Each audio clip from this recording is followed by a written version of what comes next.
and Ganyu with his healing chest wounds.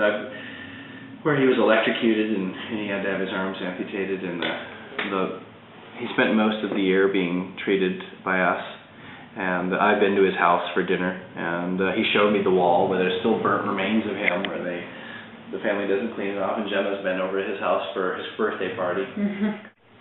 Alamu, when he showed up, you're quite stunned and shocked when you see these kind of tumors, but at the same time you're excited because they've come onto the ship and they know they're going to get removed. So you know you're going to see this massive transformation for someone that has a tumor like this. And all these folks that have these big tumors are usually about a year or so away from being strangulated by it, and they can barely eat. Like Ganyu had a tremendous. How long did that take for that to get? He had this, I think, about 8 years.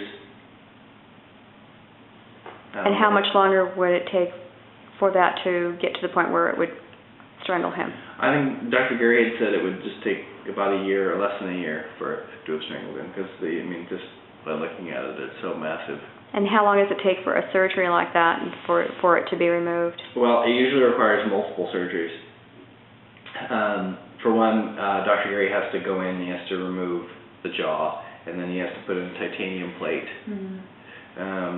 And then he comes back and he does a bone graft, takes a piece from the bone, and then he takes it out of your hip and he'll put it around and he'll create a new jaw out of your own bone.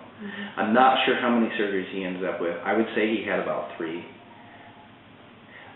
So that's a before photo. I took care of him in the ICU when he came back from surgery. I was his nurse multiple times, and then I'm sure this is not his final photo, but we were also doing skin revisions, but this is him after.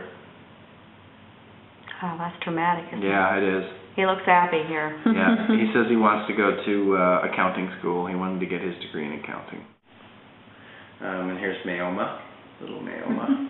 This is her. I took care of her for months.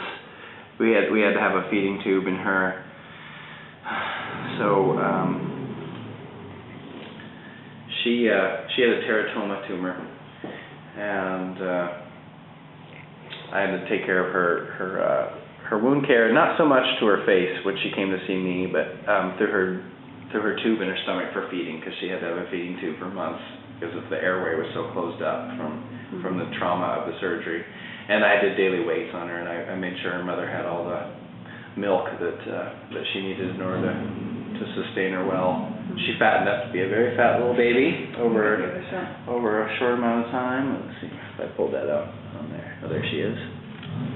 Here's Mayoma after. She's a very fat, very happy baby. She hardly ever cried.